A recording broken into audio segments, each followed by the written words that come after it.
Good afternoon, many thanks. And I have to thank Doug Coleman for inviting us to give this talk. He did give us a very tough slot though, just before lunch. I'll try not to bore you too much and get you off to your food quickly.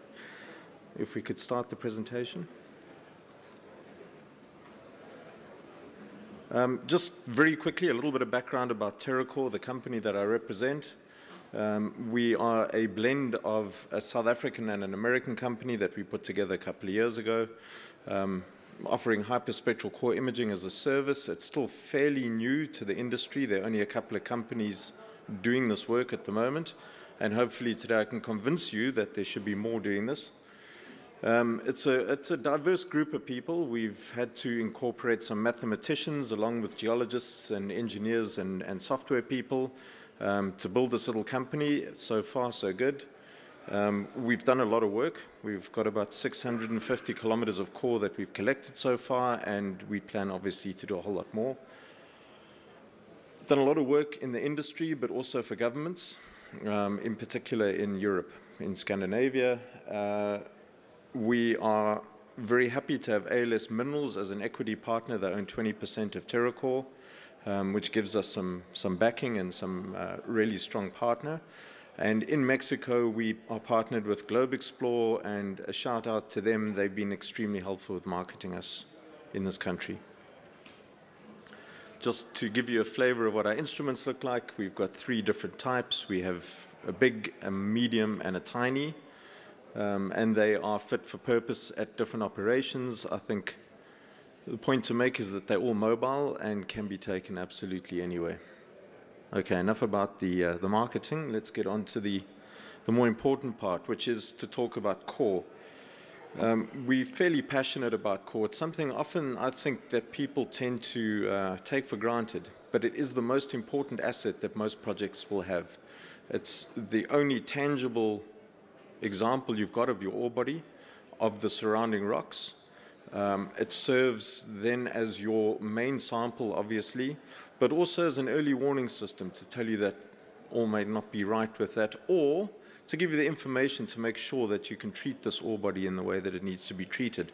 So just to take you through the main activities that happen during logging, during exploration, obviously, it's just defining, characterizing what we're looking at, and in particular alteration, which is a key component of the exploration process. If it's successful enough, you can adjust your drill program and optimize that and save yourself time and money in the process. Once you've got your teeth into something, you're going to stay at this particular place, you start defining a resource, you do a lot of infill drilling. The logging changes a little bit now because you start into domain, you need to understand your ore body, how the different grade domains fit into the geological model. Look for extensions to the resource. Then we move into the feasibility stage, and it's at this point that things start to get, for me anyway, very interesting, because that's when we start to look at how this ore body might perform when you put it through a plant, when you mine it, when you start to physically exploit it. So at that point, there's a term there that I've put in called geometallurgy. It could be called resource engineering. There's a bunch of different terms for it, but it's a predictive technique for figuring out what this ore body is going to do, and logging is an absolutely key component for that. That's probably the most important input into that whole process. Of course, there's always characterization, there's geotech, and then once you're in production, there's grade control, there's obviously geometallurgy needs to continue through the process, monitor what materials are going through the plant, ore versus waste. Again, you're still doing more geotech work, and now you get into the brownfields exploration stage. I think something that's important to point out is that the amount of time available for logging tends to decrease as you move up the mining chain. Once you're in production, it's very difficult to log core. There's not a lot of time for people to do it, or to log even chips, blast hole chips, grade control chips, whatever they may be, but the volumes tend to increase as well. So you've got a really difficult job on your hands. You're trying to get through a lot of material very quickly, and often it's not done particularly well. So that's kind of the way that we use logging at the moment. What is going to happen, though, and we're seeing this quite strongly, actually, in the industry and talking to a lot of our major company partners that we work with, is that big data methodologies are going to become the way of the future for them. Understanding the ore body in terms of data is absolutely critical. So that increases the need for numerical data, something that you can put into a computer program and crunch. At the moment, well, I'll get onto the challenges in a second. Another problem that people, or another requirement, is consistency, and that's not just between maybe 2 or 3 guys who log in core at the same time and being able to draw sections, but there's a temporal consistency. To go from exploration to exploitation might be 10 years. There might be 7 or 8 changes in personnel over that time. People are looking for different things. If the core isn't logged properly to begin with, it's going to be extremely difficult to figure things out later down the line.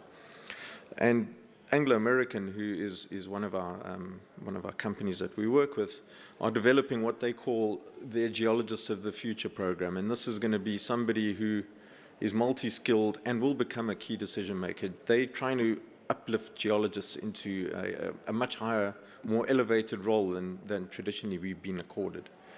So this is what logging is going to require as we move forward. We're going to need to have more numerical information.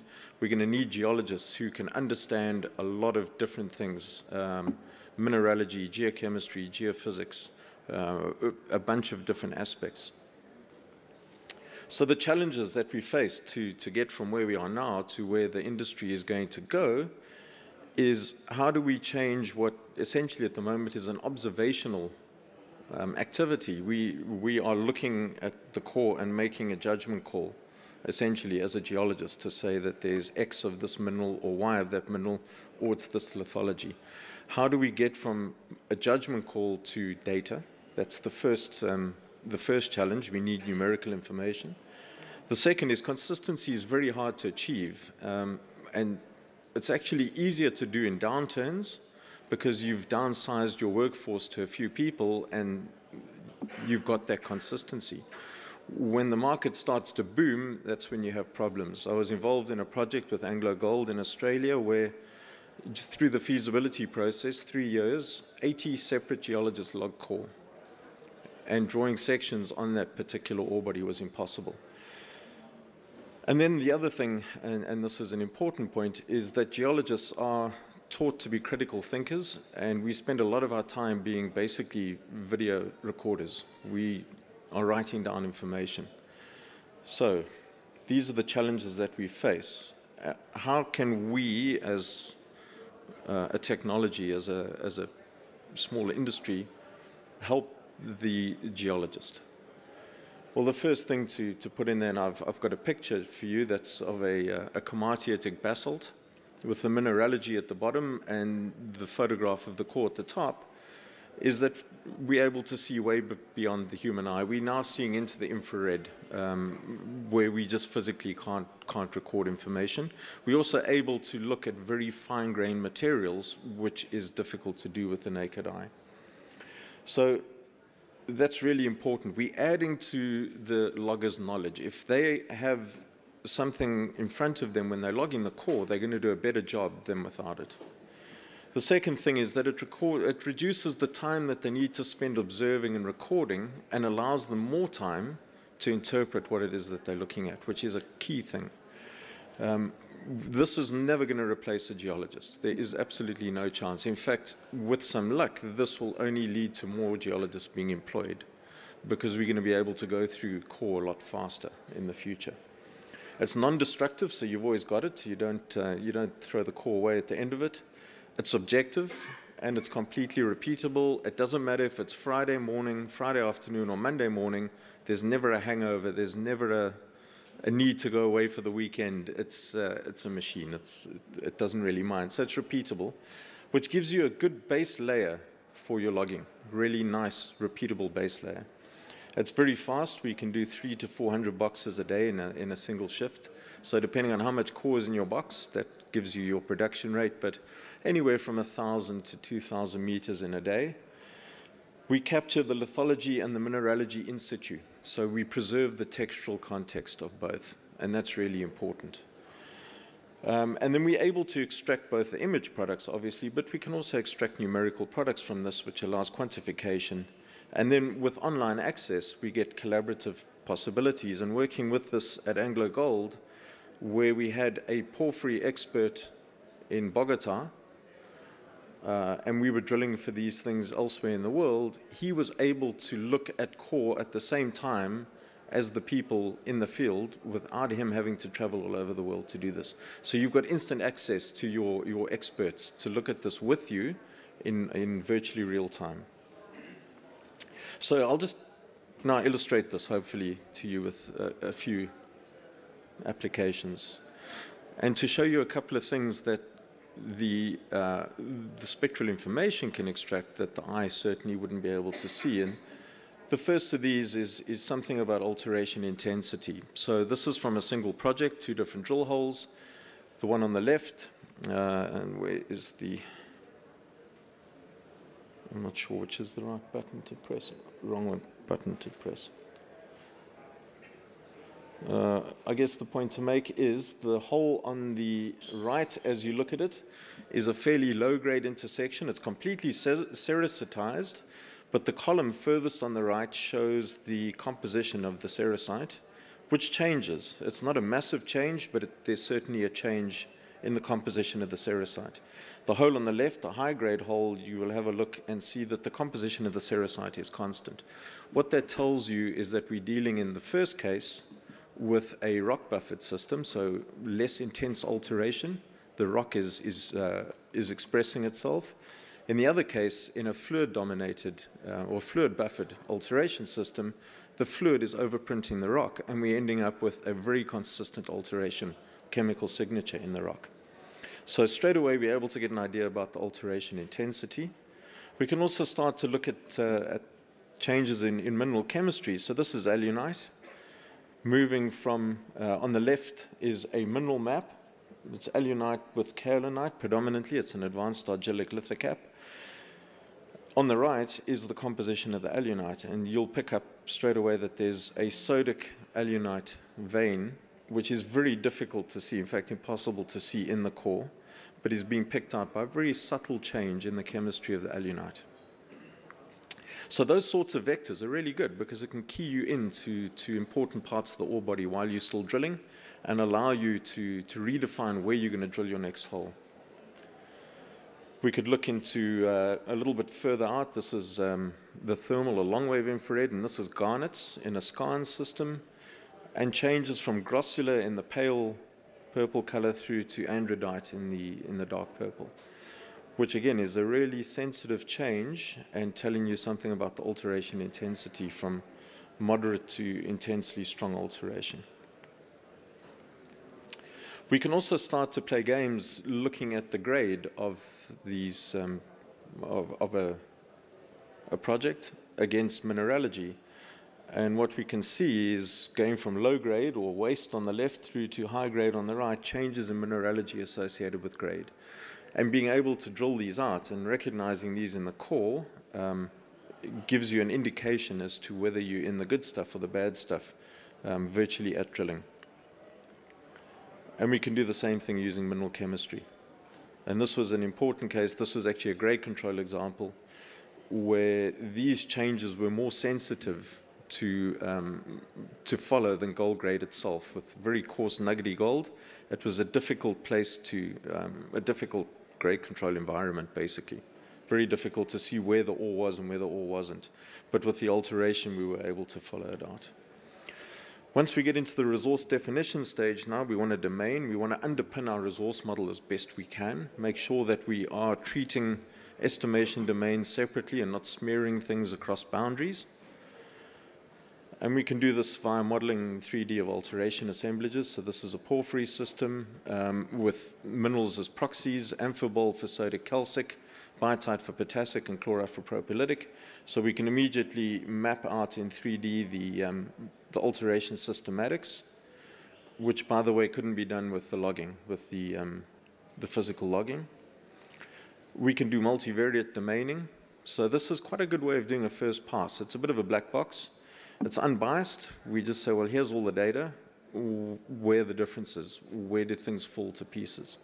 And this is a really nice example from a project, a big intrusion-related system, where we could start to pull out different mineralogical domains. And then, obviously, for estimation domaining, in this case, oxide to transition to fresh rock, and being able to reliably put hard boundaries between those and estimate those separately. This is probably where I feel we will make the most progress with the technology, is at the feasibility stage, and particularly with geometallurgy. What we've been able to do, this is a real case study, is to relate rock property directly to the information that's collected from the spectral measurements, and get a fairly high confidence about those as well. So we can build multivariate correlations to describe rock properties, which could be impact breakage, it could be grindability, any of those types of properties, something about the comminution of the rock. So once we've established those, what we've done is we've taken a few laboratory measurements of those particular things, whether it's the impact breakage or the grindability. We have a laboratory measurement. We can relate it to geochem. In this case, this was done with geochemistry and hyperspectral information combined. Once we have a correlation between those, we can backpopulate our entire database with values for that particular parameter, which means we can then pull it into 3D and have a look at it and say, right, it makes sense. It's not, it's spatially coherent. Knowing that, we can then do what we do with grade. We can resource model this. And once we've resource modeled it, we've then got the data into a block model in essence. And in this particular case, the end product that we were looking for was the throughput. And we were able to build throughput models. And these are really important because at the feasibility stage, a lot of the information that gets put into the feasibility is very broad, and this makes it a lot more granular. So we're now able to provide the financial planners with granular cost information. This is how much this block of ore will cost to go through the plant, which means we're now able to derive a value for that block, because we know, if we know what the recovery is and we know how much it's going to cost us to process and mine it, and we know the grade, we can then work out how much money we're going to make off that exact block of ore. And it might turn out, and in fact in this case did turn out, that some of the higher grade material was actually the stuff that you shouldn't be mining early in the mine life, because it was so hard and the costs were associated were so high. And that's the stuff in purple on the right, which is very low throughput material, but which carries grade. So these are really useful pieces of information for people to know in advance, make good decisions with. And then through into the production environment, where we are finding we're doing a lot of work on, mostly in this case, dealing with chips, whether they come out of grade control or out of blast holes, for production, geometallurgy and grade control. One of the big problems that people face in recovery is talc. It doesn't always create a problem, but more often than not it does. And the reason is that it's a bit of a chameleon. It competes with sulfides for bubbles, and it will float more readily in many cases than the sulfides will. So being able to map out talc is extremely important. So in this particular case, getting a numerical value for the talc, you're then able to essentially stockpile according to your talc percentage, blend it back to get to an ideal percentage to get recovery, and then run it through the plant. Or understand that you're going to have a bad time, and at least you can tell the mine manager and the people in the corporate office that this is going to be a bad month or a couple of bad months because you're going through a talc-rich zone. As long as there are not too many surprises, people tend to be happy. And then obviously the mineralogy in this case, this is from blast hole chips, which we are running about 100,000 blast hole chips for a mine in Nevada. And one of their major problems is clay, which you can see the montmorillonite and the two blast holes, two blast patterns on the right-hand side. It tends to clog up the crusher. So having forewarning of this is extremely important for them. It doesn't do anything beyond that, but they do understand that when they have these clay-rich areas, they have a problem. And then besides being able to map it out like this, we can also pull out the actual percentages of these minerals and use that in a numerical sense to put this all together. And then grade control doesn't always work perfectly. Here we have an instance of an operation where the spectral information can be used to predict the grade at a very, very high confidence level, around about 95% in fact. So we're able to reduce the fire assay cost by, in this case, once we've characterized, putting a TerraSpec into the grade control laboratory. And that's a saving in this particular instance of about $1.5 million per year on their fire assay costs. And then I spoke a little bit about texture. This is something that's quite difficult to do, but we're starting to get a grip. We're working with a couple of companies. In this case, this is an iron ore mine where they're moving into a banded ore, and what they need to be able to do is to separate out the bands of ore basically from the bands of waste in an automated fashion. And to do that, they need to know how thick these things are, because they set their crusher gap appropriately for that. So this is work that's ongoing with them. We will put a system in place in the next year for these guys on the mine to do exactly this kind of work. So just before you think about doing this kind of analysis, and it's not that expensive, believe me, it really isn't, you need to understand the appropriate spectral range for your particular project and the mineralogy of that project. So do you need the visible near-infrared? Do you need the shortwave infrared? Do you need the long-wave infrared? I'll go into this in the next slide a little bit more. And then you've got to think about the spatial resolution and the trade-off between getting a very small pixel size or being able to run a lot more core through the system, which has cost and time implications. So it just depends on your particular application as to what you might want to do. But these are just things you need to think about and decide on before you run the project. And then as a final slide, just to show you quickly that not all minerals respond across all of the wavelength ranges that we're able to measure at this point in time. And knowing this is really important.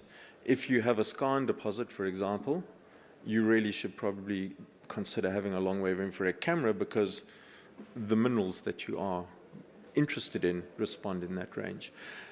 One thing I have to point out, it's a question that we get asked more than any other, is that sulfides are non-diagnostic across all hyperspectral ranges. Okay, so we're not able to tell you whether you're dealing with pyrrhotite versus pyrite or chalcopyrite versus chalcocite versus bornite.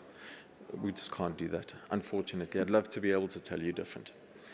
And with that, I think we can go to lunch. Thank you so much for your time.